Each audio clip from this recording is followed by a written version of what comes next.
All right, y'all ready for another big one? This is lesson 2 of unit 1 for pre-calculus. We're going to be analyzing graphs of functions and relations.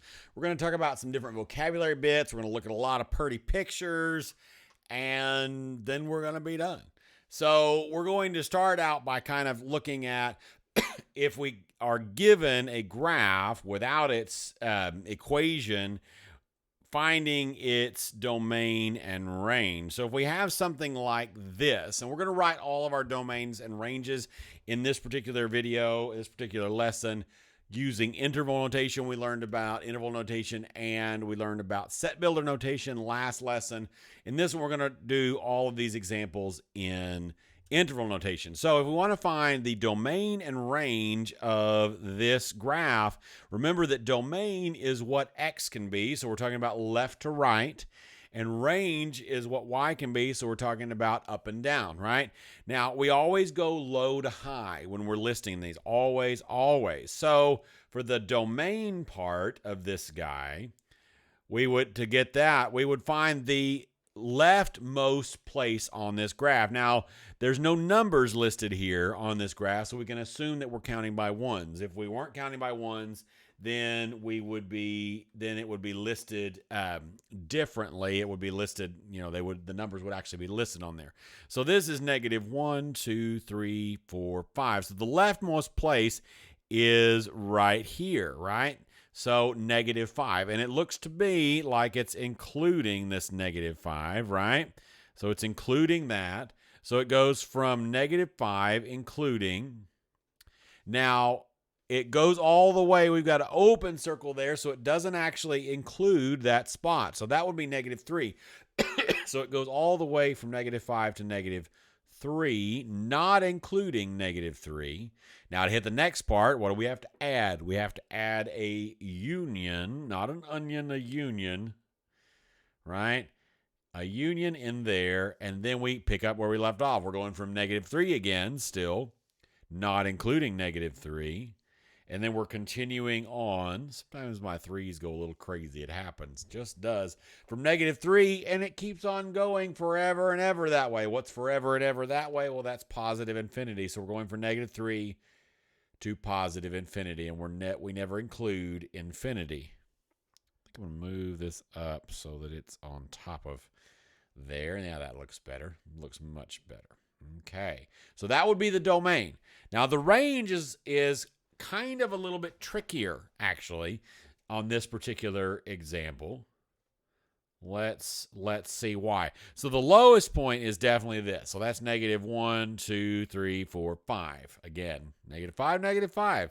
Just happened to be that way, right? So it goes from negative 5. Now, it keeps on going up, and it exists here in a couple of different places. This right here at y equals positive 1, at that line, there is no graph right there, but there is right here. So there's no gap in the range. So the range is actually from negative 5 all the way up to positive infinity with no gaps because it's included over here. So that's what I'm talking about with the little bit trickier. Okay? See if we can look at another example and clarify this even further. Okay, so here's another example. Let me change my colors to match. So the domain, we got to go all the way to the left as we go low to high, right? So all the leftmost spot is right here, not including. So for the domain, the leftmost spot is negative 1, 2, 3, looks like, not including the negative 3. So negative 3. All the way to right here.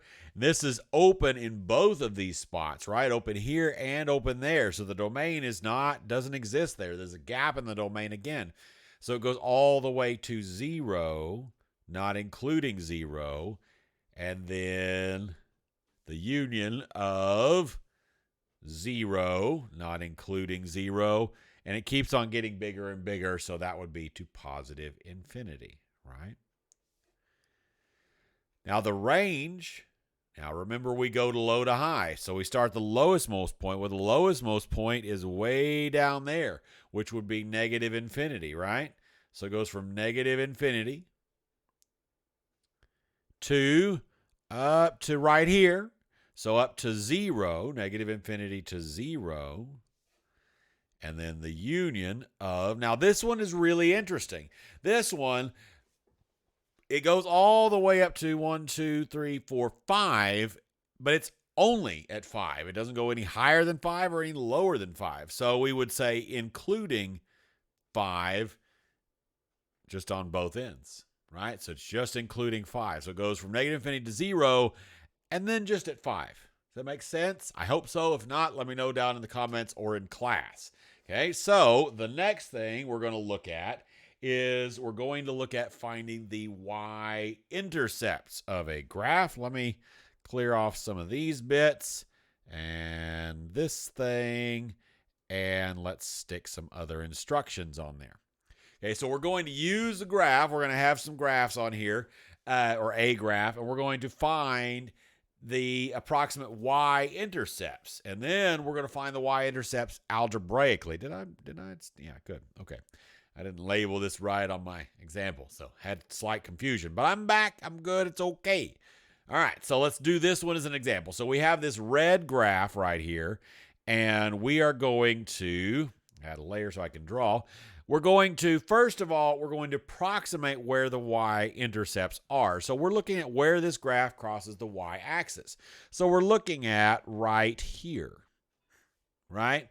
So it looks like it's about, just from looking at the picture, it looks like it's approximately maybe 1.3 for that. So that would be 0, nope, lies.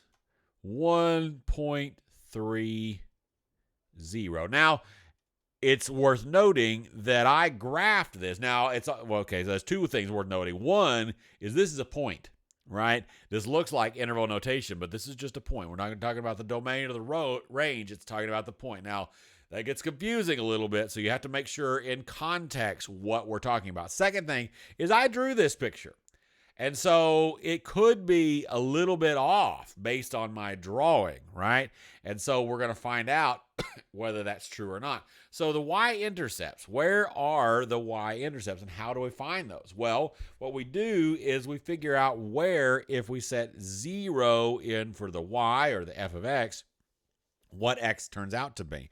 So let's do that math over here. So we're going to put a 0 in for the y, or the f of x, right? And then leave everything else the same. Negative 2x cubed plus 4 over 3. Now let's solve for x here. So how would we get rid of that 3? Well, we would multiply 3 on both sides. That would cancel that, right? And 0 times 3 is still 0. So we've got 0 equals negative 2 times x cubed plus 4. Then we would subtract the 4 off and end up with negative 4 equals negative 2x cubed. We divide this negative 2 off, end up with positive 2 equals x cubed, right? Making sense so far. Easy peasy lemon squeezy. Oh,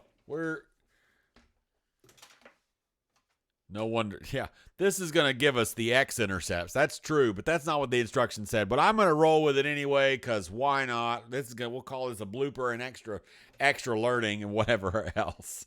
Let's see, how would we get rid of this cubed? Well, we would get rid of this cubed by cube rooting it, right? So when we cube root that, let's see what we get. We're going way off script, so I'm going to grab my calculator and find the cube root of 2, and we get, I graphed it pretty good, and I approximated pretty good. So we end up with x equals 1.26, which if we round it all the way back to the 10th place, about 1.3. Look at that. Yay. That was fun. Little bonus. that we did. That's a B. I don't know. It's going off the rails. I don't know what I'm writing. I'm being annoyed with myself and covering my pain with laughter. We're trying to find the y-intercepts is what we're trying to find, which means we should have set x as equal to 0. We're actually looking for this one, which also looks like to be approximately 1.3. So that looks to be like about 1.3 is our guess and our approximation. And then we're going to figure it out algebraically. Here we go. So what we're actually supposed to be figuring out, let me do this. Let's go all in on our bonus here, and let's make us a little white space. And then right with this. How's that sound? So what we were actually supposed to find was f of 0, which equals, that's a pretty cool effect. I'll have to remember that for later. It's a pretty cool idea. So we're going to plug in a 0 in for x, which is honestly much easier. Well, I don't know about much on this particular one. I don't know that we did anything too wild and crazy. But this all evaluates out to be 0 because 0 cubed is 0. 0 times -2 is still 0. And so we end up with 0 plus 4, which is 4/3, which equals 1 1/3, which is approximately equal to 1.3. So, yay, we did it. So the y-intercept is, in fact, 0, 1 1/3. Looks great. Let's do our second example of these, and we'll just do it right without the extra weird bonus stuff. Oops, am I clearing the wrong things? I am. Kill that, kill that. What is this? There we go. That's what I want. With another layer on there. Okay, so we're still trying to find the y-intercept of this graph. So that's what we're doing. I don't know where I went nutso, but it's okay. So our approximate looks to be, change back to my proper color. Our approximate looks to be 0.4. And let's check it algebraically and see if that's what it turns out to be. So we're finding g of 0 for the y-intercept. And we would put absolute value of 0 minus 5 minus 1. 0 minus 5 is -5. The absolute value of -5 is 5 minus 1 is 4. Looks like our approximation was spot on, and it is, in fact, at 0.4. Looks to be good. Now, the next thing that we're supposed to be figuring out, which is what I started out trying to do, is find the roots of a function. So let me add a layer, kill off some things. We are going to find the roots, or zeros. Find the zeros of f of x equals 2x squared plus x minus 15. Now we can approximate that with a graph. Now I'm going to show you. We're going to kill off this little picture on here. This was actually intentional. I just kind of got lost halfway through what I was doing, but it's okay. I'm back now. Everything's going to be okay. So we can approximate this with our graphing calculator, right? So we can graph this on our graphing calculator. Now your graphing calculator is not going to look like that. It'll probably look something like this. Right? If you have a TI-83. Now, if you have a TI-83 or an 86 or an 84 or any flavor within that, you're going to get to the graphs pretty much the same way. There's going to be a y equals button almost certainly up here, and then a graph button. So you're going to punch it in. So if we were to graph this one, let's see, what was it? It was 2x squared. So 2x, oh, I'm not typing anywhere useful. Let's try again. How about 2x squared plus x minus 15. So if you plug that into your graphing calculator, you're going to get something like that. So if we're trying to find the zeros, now, if you know how to use the table function on your graphing calculator, you may already know that it'll spit out the zeros for you. But right now, what we're trying to do is we're trying to look at this and get an approximation. So it looks to me like the zeros are probably at -3 and 2.5. Let's do some algebra and see if we can figure out whether that's actually accurate. So if you remember, the zeros of the function are the x-intercepts, which is where y equals 0, right? Which is what I was trying to do before because I got thrown off by, I don't know, lights. Maybe Mercury's in the microwave again or something. I don't know. Something is happening, but that's okay. So algebraically, we're going to put a 0 where the y is and solve for x. Now, we've already practiced this year in our review / getting ready for unit and before, so we should either factor this or use the quadratic formula or complete the square. I think we can probably factor this. Let's give it a shot and see what happens. So to factor a trinomial, right, we're going to use guess and check. Big sense of parentheses. For the first one, this one's easy because 2 is prime. It's got to be 2x and x. Now for 15, it has several different options for multiples. We can split it into 15 and 1, 5 and 3, 1 and 15, 3 and 5, and that's it. I said several, and there's really just 2.54 if you count the order, right? So let's put our order in there, see what we can get. So let's do 5 and 3. How about? I'd glance over there, but I didn't even look. I don't know for sure if this is right. I'm not even thinking because I want you to practice using pencil, doing it wrong, and checking it right. The more you do these, the better you'll get at just getting it right straight away.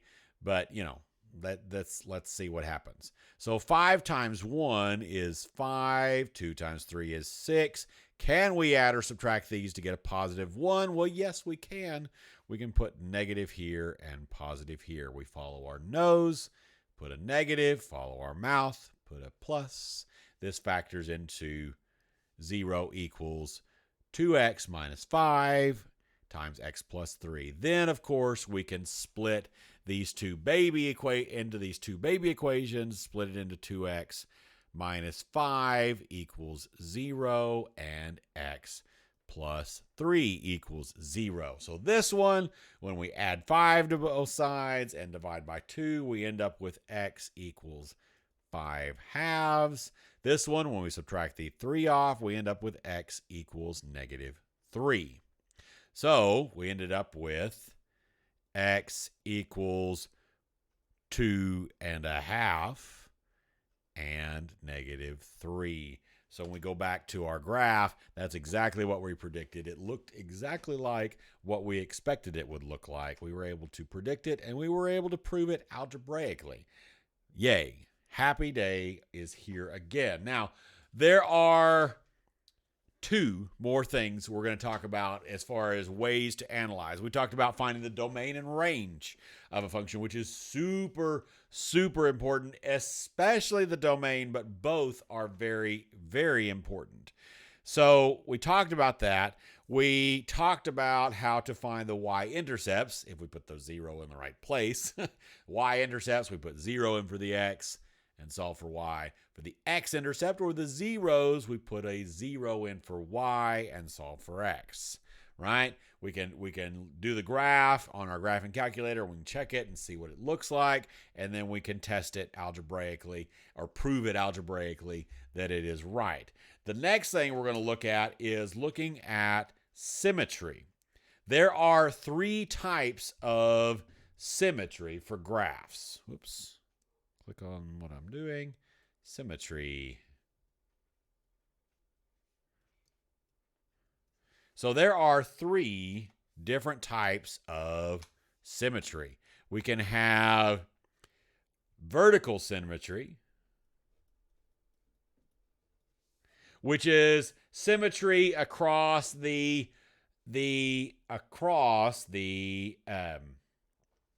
that one, x-axis. Symmetry across the x-axis.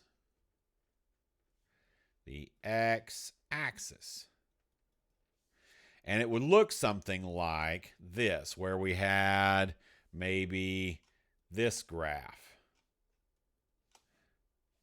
Right? Something along those lines. That's probably not perfect, but something kind of like that. And the test for vertical symmetry is if we have for every point on this graph, if x,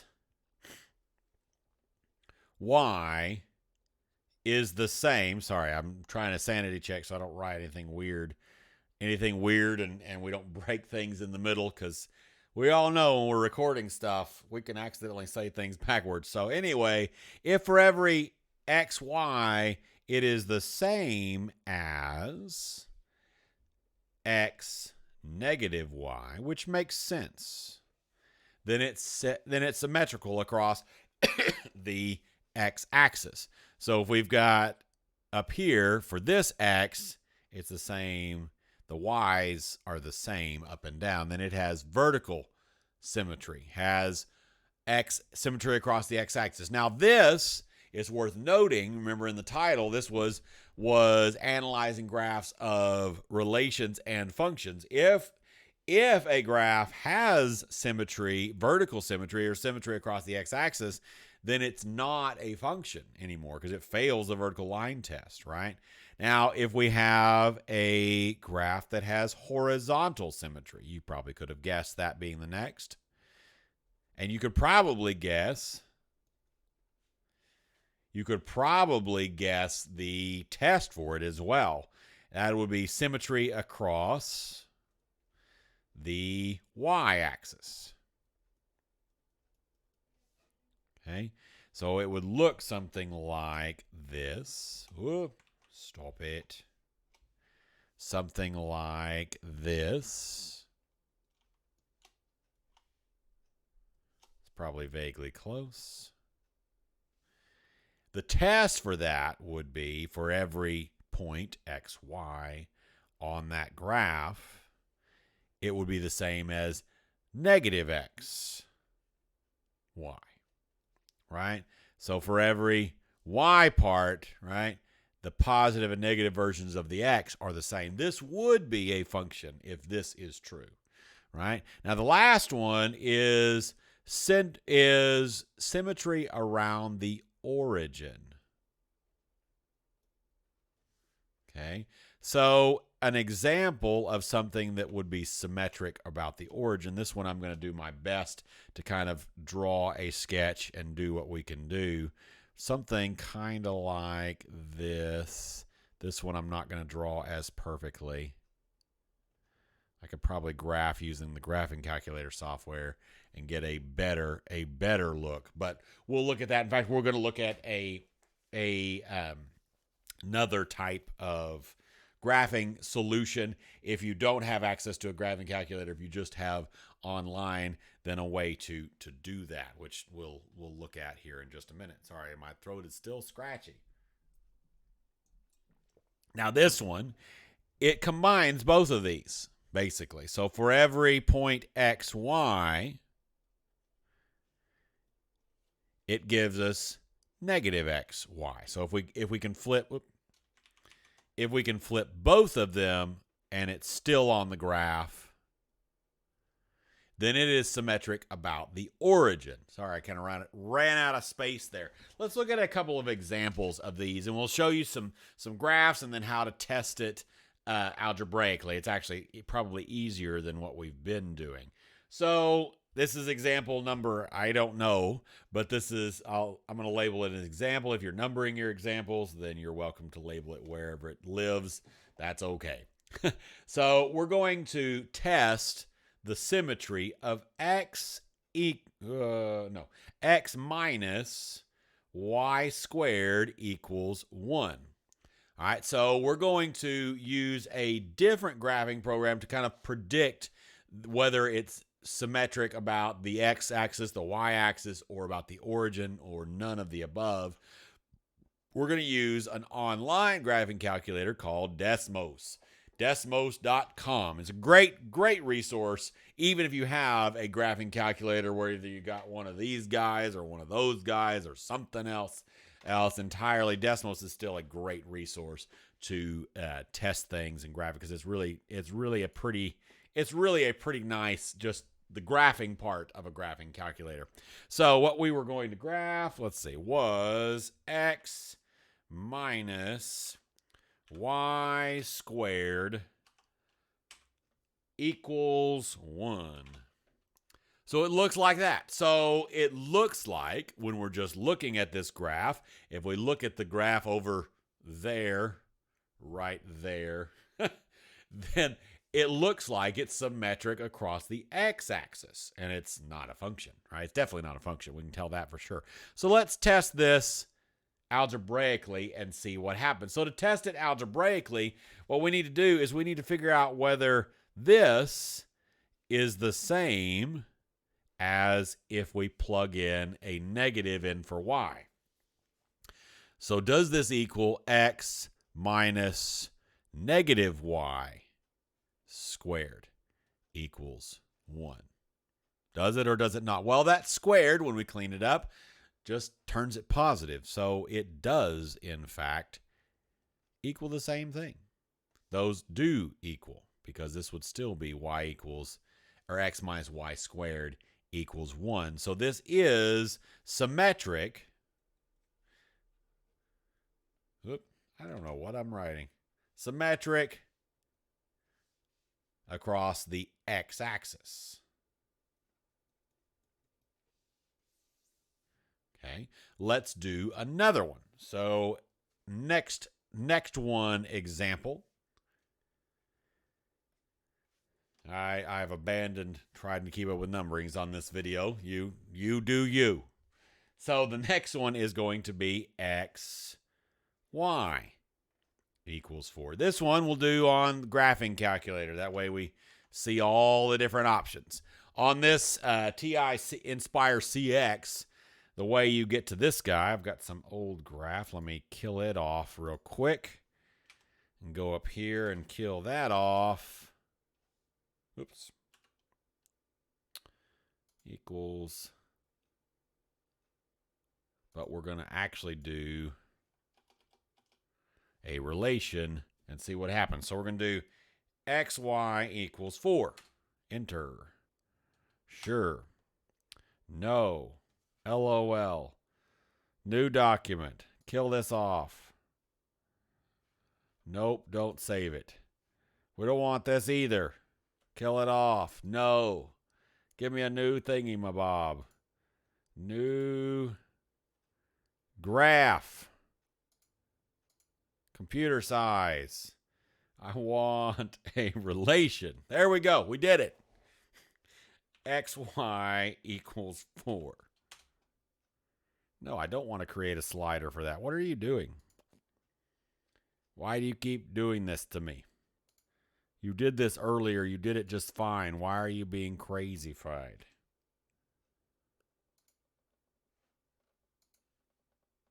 X. Maybe I have to put times. I doubt it. That doesn't make any sense. Oh, I do, apparently. Well, there you go. So this looks like it's been years since I've used an Inspire. I bought this one today, and so you'll have to bear with me when I play with the Inspires, because they do things differently than the other calculators. So there it is. We may learn some stuff together on that, but it'll be okay. It'll be maybe entertaining. You can laugh at me and put goofy faces down in the comments below. It'll be just fine. So it looks like, looking at the picture, that is symmetric about the origin. Let's see if we can prove it with some algebra. Okay, so if this equals 4, I didn't even finish writing it on there. Goofy me. Okay, so we want to know if that is the same as negative x times negative y. Is that the same? Are those the same? Well, they are, because a negative times a negative is a positive, so it works out as being symmetric about the origin. Symmetric about the origin. Very good. Now, if we just, for grins and giggles, if we just try and we looked at our graph. Oops. There it is. If we looked at our graph and we're like, oh yeah, they flipped it over. It doesn't make any sense, but they did. We could compare that and just do like negative x, y. Well, that doesn't work because that ends up being a -4 when we solve back for the original bit. So that doesn't work anymore, right? So that's kind of what we're looking at. I said there were 2 more things. We've got 1 more thing now at this point, and then we're going to be done with this lesson. So we're going to look at odd or even functions. Generally speaking,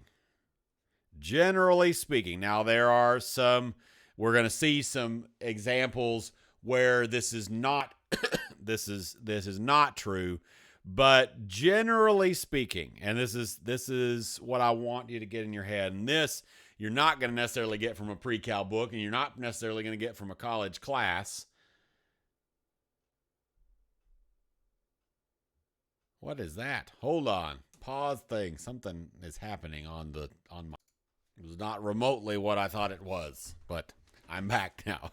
Odd even functions. So what I was saying is generally speaking, and now this there are definitely plenty of examples where this is false, but kind of sort of rule. Not really, but kinda. And this will help you kind of start it. Kind of rule is if the function is even, then it has endpoints going the same direction, either both up or both down. So it could look like something in here, whatever things happening in here, but they open either up or they open down. So up or down. And then odd functions kind of sort of rule. We're gonna look at the real rules here in a minute, but I like to do this because this is helpful to kind of have it's helpful to have generic frameworks. That's why we teach generic frameworks in English, and then we learn the exceptions, right? Same idea, right? So for here, odd functions kind of sort of rule tend to open in where the end direction goes in opposite direction. So instead of both up or both down, they tend to go up then down. So that tends to be how they look.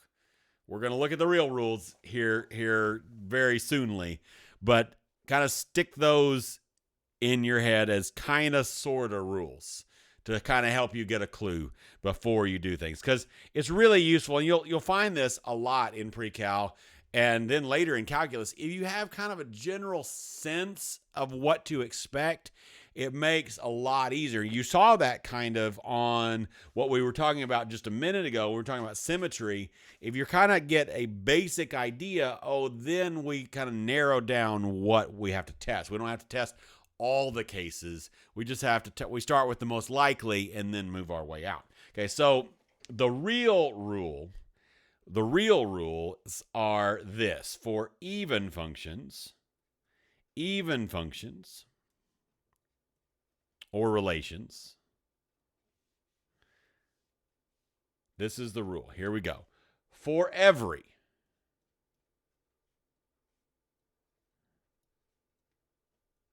x in the domain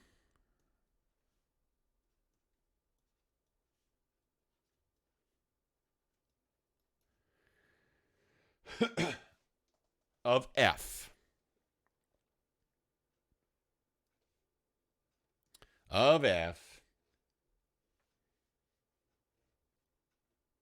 f of negative x equals f of x. We're going to write these down. We're going to look at a couple examples here in a minute, and then we'll kind of move on from there. Now, for odd functions,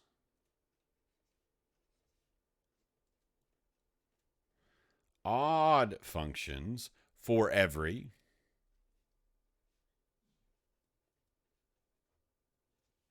x in the domain of f,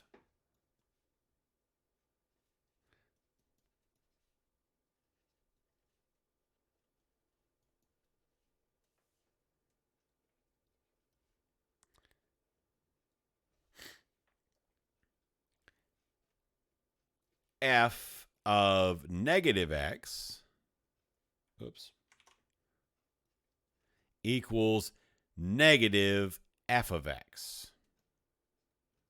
Okay, so those are the real rules, and let's see if we can take a look at some examples and make sense of this. We're going to do 3 examples, and then we are going to be done with this lesson. This is another long one. I don't know if it's going to be quite as long. I don't know. We'll see.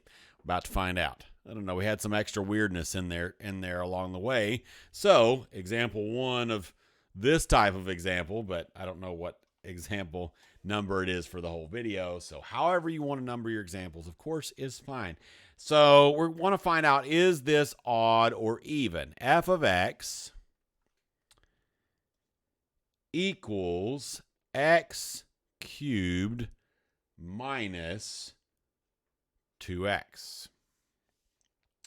Okay, so we want to check f of negative x. Now let's go ahead and graph this. We'll do this one in Desmos. We'll kill off our other one. I'm going to graph this. I'm going to graph x. We say cubed? Yes. X. Oops. Y equals x cubed minus 2x. Now, it looks like, based on my general rule, that this is an odd function. We have one end going up and one end going down, right? So let's test that algebraically and see what happens. So we want to find f of negative x. That's going to be our step here.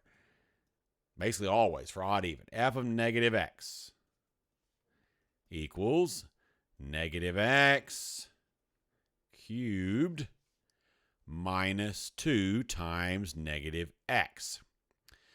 So what this does is we need to figure out what happens to our negatives. Now, first of all, if we have an odd power, the negative ends up pulling out to the front, okay? Because it doesn't erase the negative. The cube of a negative is still negative, right? The fifth of a negative is still negative, etc. Any odd exponent, the negative comes out. So negative x cubed, and a negative times a negative is a positive. So if we compare this orange bit right here to this original bit right here, it's the same except completely opposite signs, right? So in this case, f of x, or f of negative x, equals negative f of x. It flipped all of the signs, right? So this function, in that case, is odd. Let's do another one example. Okay, so this is another example. Let's look at f of x equals x to the fourth plus 2. Okay, so this one's pretty easy peasy, right? Not that big a deal at all. Let's graph it. We'll use Desmos again because it'll take less time on this video, to be honest. X to the fourth plus 2. All right, so that's opening both up. Looks even to me. Let's take a look and see if it passes the test. So we want to find f of negative x. So put a negative in here. Even roots turn out positive. Negative squared turns out positive. Same here. So this turns into x to the fourth plus 2. So this is the same as that, which means it's in fact even. Even. Let's do one more that isn't quite so cut and dried. One more. Let's do another example. Number something. F of x equals 2 over x squared. Let's graph it in Desmos and see what it's going to look like. So we're going to graph, is it 2 over? Is that what we're doing? Yes, yes. 2 over x squared. So it looks like that. Now that looks even. It's kind of going the same direction. Is it even? Let's find out and see. Shall we? Yes, we shall. Let's take a look.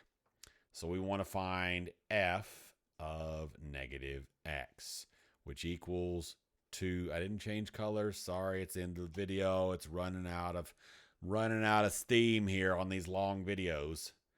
I think maybe it might be that even if y'all prefer longer videos, I may end up doing shorter videos just so my brain has time to catch up to itself.